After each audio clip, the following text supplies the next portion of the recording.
마가복음 7장을 크게 두 부분으로 나눌 수 있습니다. 전반부는 1절부터 23절입니다. 유대교의 전통, 장로들의 전통, 정결예식 문제로 예수님은 바리새인과 서기관들과 논쟁을 벌이십니다. 후반부는 24절부터 37절입니다. 예수님은 이방 지역에서 전도 사역을 수행하십니다. 그때 두 가지 기적을 행하시죠. 하나는 수로보니게 여자의 딸이 귀신 들렸는데 귀신을 쫓아내 주셨고요.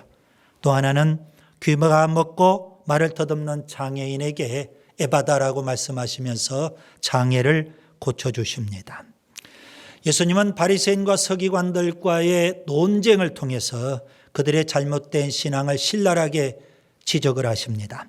그들은 자타가 공인하는 아주 훌륭한 종교인들 아닙니까? 예수님은 그들에게 아주 충격적인 말씀을 하십니다. 마가복음 7장 6절, 입술로는 하나님을 공경하되 마음은 하나님에게서 멀도다. 7절, 사람의 계명으로 교훈을 삼아 가르치니 하나님을 헛되이 경배하는도다. 8절, 너희가 하나님의 계명을 버리고 사람의 전통을 지키는도다. 9절, 너희가 너희 전통을 지키려고 하나님의 계명을 잘 저버리는도다. 13절, 너희가 전한 전통으로 하나님의 말씀을 폐하며 또 이 같은 일을 많이 행하느니라. 이렇게 구구절절 주님께서는 그들의 잘못된 신앙을 아주 신랄하게 지적을 하십니다. 그들은 한마디로 표현하면 6절에 의식하는 자들입니다. 그들은 아주 철저한 종교인이기는 했지만 거짓된 신앙인이었다는 사실입니다. 이렇게 바리새인과 서기관의 잘못된 신앙을 신랄하게 지적하신 예수님, 제자들에게 참된 신앙에 대해서 교훈하십니다. 2주 전에 참된 신앙에 대해서 저는 세 가지로 정리해서 말씀을 드렸습니다. 첫째, 장로의 전통이 아니라 하나님의 말씀이 중요합니다. 둘째, 입술이 아니라 마음으로 하나님을 섬겨야 합니다. 셋째, 몸의 청결, 손의 청결이 아니라 마음의 성결이 중요합니다. 이렇게 참된 신앙에 대해서 교훈하신 예수님, 제자들을 데리고 훌쩍 이방 지역으로 가십니다. 본문 24절에 두로 지방으로 가시고요. 본문 31절 시돈과 데가볼리 지방을 거쳐서 갈릴리 호수에 이르시고요. 그리고 본문 이후 8장 10절 보시면 달마누다 지방에도 가십니다. 예수님은 왜 제자들을 데리고 훌쩍 이방 지역으로 가실까요? 지난 시간에 이렇게 표현했습니다. 신앙생활은 논쟁이 아니라 전도다. 우리 한번 따라서 합시다. 신앙생활은 논쟁이 아니라 전도다. 예수님이 이방 지역에 가신 목적은 두 가지입니다. 소극적으로는 서기관 바리새인들과 논쟁을 피하기 위해서입니다. 논쟁은 사람을 죽이는 것이고 전도는 사람을 살리는 겁니다. 그래서 예수님은 이방 지역에 가셔서 열심히 천국 복음을 전파하시고 죽어가는 한 영혼을 구원하시는 겁니다. 적극적으로는 제자들에게 참된 신앙인을 보여주시기 위함입니다. 참된 신앙에 대해서 제자들에게 교훈하셨고요.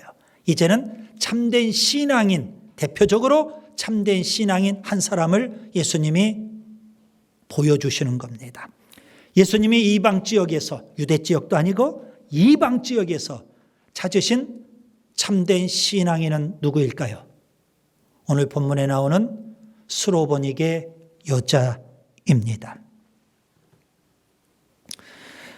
예수님은 그녀의 믿음을 이렇게 칭찬하십니다. 마태복음 15장 28절, 여자여 내 믿음이 크도다.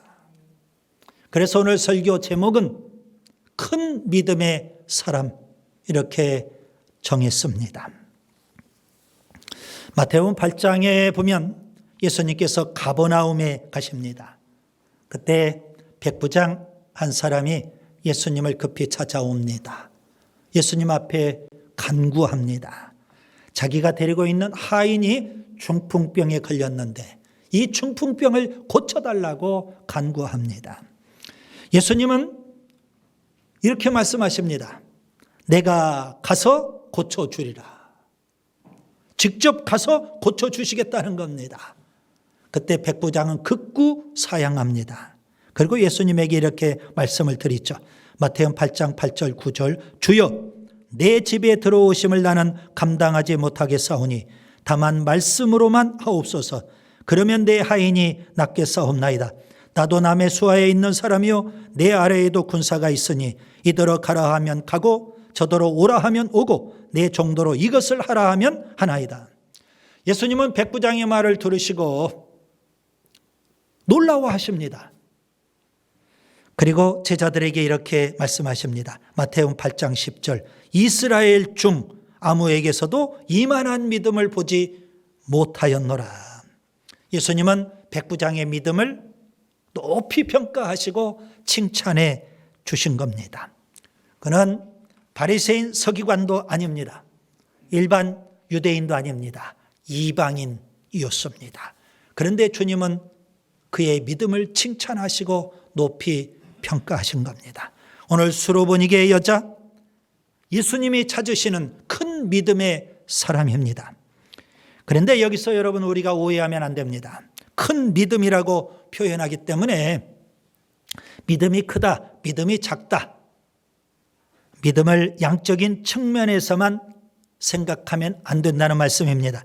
마태복음 17장에 예수님은 베드로, 야고보, 요한 3명의 제자를 데리고 변화산에 올라가십니다. 산기도 그리고 철야기도를 하십니다. 산기슭에는 다른 9명의 제자들이 있습니다. 그때 산기슭에 있는 제자들에게 한 아버지가 찾아왔습니다. 아들을 데리고 찾아왔습니다. 그 아들은 흉악한 귀신에 들려있는 아들입니다. 귀신을 쫓아내 달라는 겁니다. 9명의 제자들이 귀신 들린 그 아이, 귀신을 쫓아내기 위해서 귀신과 밤새도록 실갱이만 합니다. 결국 쫓아내지를 못하죠. 산기도, 철야기도를 끝내신 예수님, 그 다음 날 아침에 산에서 내려오십니다. 그리고 예수님께서 그 귀신을 쫓아내 주셨습니다. 제자들이 조용히 예수님에게 묻죠. 예수님, 우리는 왜 쫓아내지 못했을까요?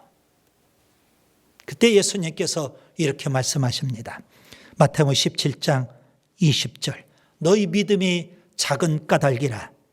진실로 너희에게 이르노니 만일 너희에게 믿음이 겨자씨 하나만큼만 있어도 이 산을 명하여 여기서 저기로 옮겨지라 하면 옮겨질 것이요 또 너희가 못할 것이 없으리라. 예수님은 제자들의 믿음이 작다고 하시면서 겨자씨 하나일 만한 믿음을 말씀하고 계시는 겁니다. 여러분, 겨자씨는 우리가 잘 아는 대로 씨앗 가운데서도 가장 작은 씨, 겨자씨입니다. 겨자씨만한 믿음, 이게 중요한 겁니다. 제자들 작은 믿음이라고 지적하시면서 예수님은 세상에서 가장 작은 씨인 겨자씨를 비유하면서 겨자씨만한 믿음이 있어도 된다 말씀하시는 거예요. 여러분, 믿음은 우리가 양적인 측면만 자꾸 생각하는데 그 양적인 측면, 거기에는 질적인 측면이 담겨 있어야 한다는 사실입니다. 겨자씨가 아무리 작다 할지라도 그 안에 생명이 있는 것처럼 믿음이 아무리 작다 할지라도 그 안에 생명이 있어야 하는 겁니다. 야고보는요, 야고보서 2장에서 행함이 없는 믿음은 죽은 믿음, 행함이 있는 믿음은 산 믿음이라고 표현했습니다. 믿음이 죽어 있느냐 살아 있느냐, 그 믿음 속에 생명이 담겨 있어야 하는 겁니다. 마치 겨자씨처럼. 여러분의 믿음은 산 믿음입니까? 죽은 믿음입니까? 여러분의 믿음은 바리새인과 서기관들처럼 거짓 믿음입니까? 아니면 수로보니게의 여자처럼 큰 믿음입니까? 오늘 예수님이 이방 지역에 가셔서, 두로 지역에 가셔서 수로보니게 여자의 그 믿음을 칭찬하시는 겁니다. 우리가 배워야 될 큰 믿음입니다. 그녀는 어떤 믿음을 갖고 있길래 주님으로부터 칭찬 받았을까요? 저는 세 가지를 말씀드리려고 합니다. 첫째, 고백이 있습니다. 수로보니게 여자는요, 예수님의 소문을 듣고 저는 즉시 예수님 앞에 나옵니다. 자기 딸에게서 귀신을 쫓아내달라고 예수님께 엎드려 간구합니다. 마태복음 15장에서는 좀 더 자세하게 그때 상황을 묘사하고 있죠. 마태복음 15장 22절, 가난한 여자 하나가 그 저경에서 나와서 소리 질러 이르되 주 다윗의 자손이여 나를 불쌍히 여기소서 내 딸이 흉악하게 귀신 들렸나이다. 여러분 여기서 두 가지 표현을 주목하셔야 합니다. 하나는 소리 질렀다는 표현이고 또 하나는 주 다윗의 자손이여 표현입니다. 여러분 여기 소리 질렀다 이 말은 큰 소리로 외쳤다, 큰 소리로 말했다, 그런 의미가 됩니다. 다윗의 자손 이 표현은요, 구약 성경을 잘 알고 있는 유대인들이 메시아를 가리켜서 사용하는 표현, 다윗의 자손입니다. 구약 성경에 보면 하나님께서는 메시아를 보내주시는데 다윗의 자손으로 보내주시겠다고 약속하고 있거든요. 여러분 수로보니게 여자는 이방인입니다. 분명 하나님도 잘 몰랐을 것이고 성경도 잘 몰랐을 겁니다. 다윗도 몰랐을 것이고 그리고 메시아가 그리스도가 다윗의 자손으로 오신다는 사실을 더더욱 몰랐을 겁니다. 그런 그녀가 예수님을 다윗의 자손 메시아로 지금 큰 소리로 부르고 있는 겁니다. 믿음의 고백이 중요합니다. 마태복음 16장 예수님은 제자들에게 질문을 던지십니다. 너희는 나를 누구라 하느냐? 베드로가 담대하게 고백을 합니다. 마태복음 16장 16절, 주는 그리스도시요 살아계신 하나님의 아들이시니이다. 예수님은 베드로의 그 고백을 들으시고 칭찬하십니다. 바요나 시몬아 내가 복이 있도다. 믿음의 고백, 주님이 기뻐하시고 칭찬해 주신다는 사실입니다. 오늘 수로보니게 여자가 다윗의 자손이라고 예수님을 메시아 그리스도라고 그것도 큰 소리로 고백하고 있는 것 아니겠습니까? 예수님 당시에 대부분 유대인들은요, 예수님을 다윗의 자손으로 메시아로 그렇게 인정하지 않았습니다. 오히려 신성모독이라고 하면서 예수님을 십자가에 못 박아 버렸던 겁니다. 여러분 예수님을 메시아로 그리스도로 믿는 믿음, 그 믿음을 담대하게 고백한다는 것 얼마나 중요한지요. 로마서 10장 10절, 사람이 마음으로 믿어 의에 이르고 입으로 시인하여 구원에 이르느니라. 여러분 기억하세요. 고백이 곧 믿음입니다. 둘째, 소원이 있습니다. 수로보니게 여자는 마음에 소원이 있습니다. 딸에게 들린 귀신을 쫓아내는 일입니다. 귀신이 발작할 때마다 그런 딸을 바라보는 엄마의 마음이 다 타들어가는 겁니다. 엄마의 마음이 녹아 들어가는 겁니다. 그런데 방법이 없습니다. 귀신을 쫓아낼 수가 없는 겁니다. 그런데 어느 날 예수님의 소문을 듣게 돼요. 예수님은 귀신을 잘 쫓아내신다. 모든 병을 다 고치신다. 능력이 많으시다. 그 예수님이 두루 지역에 오셨다. 이 소문을 들어요. 소문을 듣자마자 그는 주저하지 않습니다. 즉시 일어나서 예수님에게 달려옵니다. 본문 25절에 예수의 소문을 듣고 곧 와서 주저하거나 망설일 거 없습니다. 계산해 보지 않습니다. 소문 듣는 즉시 그는 예수님 앞에 달려나옵니다. 소원을 품고 예수님 앞에 와서 간절히 간구를 드리는 겁니다. 지난 시간에 말씀드린 대로 그녀가 그렇게 소원을 품고 간구하는데 예수님은 침묵하십니다. 그녀가 계속 소원을 품고 간구하는데 예수님은 거절하십니다. 그녀가 엎드려 절하면서 계속 간구하는데 예수님은 그녀를 모욕하고 멸시합니다. 예수님이 침묵하시고 예수님이 거절하시며 예수님이 모욕하실지라도 그러면 그럴수록 그녀의 마음속에는 소원이 더 풀릴 듯 일어나는 겁니다. 포기하지 않습니다. 끝까지 예수님 앞에 더 가까이 나아가는 겁니다. 소원이 있기 때문에 포기할 수가 없는 겁니다. 예수님은 그녀의 소원을 귀하게 보십니다. 마태복음 15장 28절 주님이 이렇게 말씀하시죠. 여자여 내 믿음이 크도다. 내 소원대로 되리라. 그녀의 믿음이 큰 만큼 그녀의 소원이 불같이 뜨거웠다는 사실입니다. 마가복음 10장에 바디메오가 있습니다. 예수님이 그의 앞을 지나가십니다. 일생일대의 기회입니다. 그는 그 기회를 놓치지 않습니다. 사람들이 옆에서 잠잠하라 꾸짖지만 그는 소원을 품고 부르짖습니다. 마가복음 10장 47절 다윗의 자손 예수여 나를 불쌍히 여기소서. 그렇게 소원을 품고 계속 부르짖으니까 예수님께서 그를 부르시고 질문을 합니다. 마가복음 10장 51절 내게 무엇을 하여 주기를 원하느냐 소원을 물어보시는 겁니다. 여러분 하나님은 우리에게 소원을 주시고 소원대로 이루어 주시는 줄 믿습니다. 수로보니게 여자에게 소원을 주셨고요. 그리고 그 소원을 놓고 간구하게 하셨고요. 주님은 그 소원대로 이루어 주시는 겁니다. 빌립보서 2장 13절 너희 안에서 행하시는 일은 하나님이시니 자기의 기쁘신 뜻을 위하여 소원을 두고 행하게 하시나니. 여러분 꼭 기억하세요. 소원이 곧 믿음입니다. 셋째 지혜가 있습니다. 수로보니게 여자는 예수님을 다윗의 자손이라고 담대하게 고백하고요.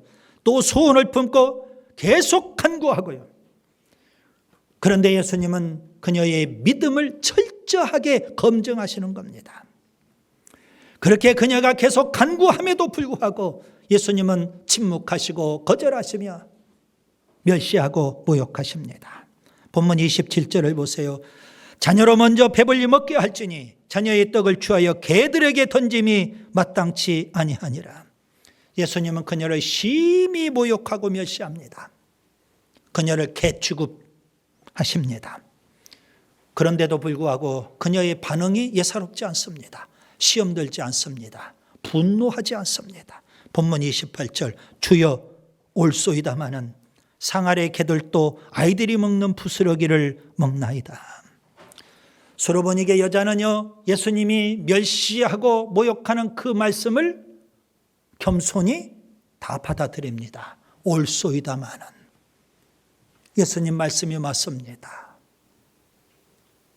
예수님이 저를 개 취급하신 것 당연합니다. 그렇게 겸손한 마음을 가져야 예수님은 지금 그녀의 겸손한 마음을 보고 계시는 겁니다. 하나님은 교만한 자를 대적하시고 겸손한 자에게 은혜를 주시죠. 야고보서 4장 6절 그러므로 일러스되 하나님이 교만한 자를 물리치시고 겸손한 자에게 은혜를 주신다 했느니라. 그녀가 겸손한 마음을 갖고 있기 때문에 지혜가 나오는 거예요. 그녀는 지혜롭게 부스러기를 말하고 있습니다. 지혜로운 한마디가 참 중요하죠. 여러분 지혜로운 한마디 천금보다도 더 소중하고 귀한 겁니다. 잠언 25장 11절 경우에 합당한 말은 아로새긴 은쟁반의 금사과니라. 우리 속담에도 말 한마디로 천냥빚을 갚는다고 했습니다. 예수님은 겸손히 자신을 개로 여기고요. 지혜롭게 부스러기를 말하는 그녀에게 말씀하십니다. 본문 29절 이 말을 하였으니 돌아가라. 귀신이 내 딸에게서 나갔느니라. 마태복음 15장 28절에는 이렇게 말씀합니다. 여자여 내 믿음이 크도다. 그녀의 지혜로운 한마디 그 한마디 속에 주님은 그녀의 큰 믿음을 보시는 겁니다. 여러분 꼭 기억하세요. 지혜는 곧 믿음입니다. 어떤 사람 믿음 좋은 것 같은데 말이 걸어요. 말이 가시가 있어요. 말에 은혜가 없어요. 믿음 없는 말을 하고 있는 거예요. 말씀을 정리합니다. 예수님은 제자들에게 참된 신앙을 교훈하시고요. 바로 이어서 제자들을 데리고 이방 지역으로 가십니다. 복음을 전하시고요. 왜요? 신앙생활은 논쟁이 아니라 전도이기 때문에. 그리고 제자들에게 참된 신앙을 교훈하셨으니까 이제 참된 신앙인을 직접 보여주시는 겁니다. 이런 사람이 되어야 된다. 그 사람이 바로 수로보니게 여자입니다. 예수님은 그 여자에게서 세 가지 큰 믿음을 보시는 겁니다. 담대하게 신앙을 고백하고요. 소원을 품고 간구하고요. 그리고 겸손한 마음으로 지혜롭게 말해요. 평범한 것 같은데 그 속에 큰 믿음이 담겨 있다고요. 오늘 우리도 큰 믿음의 사람이 될 수 있기를 바랍니다.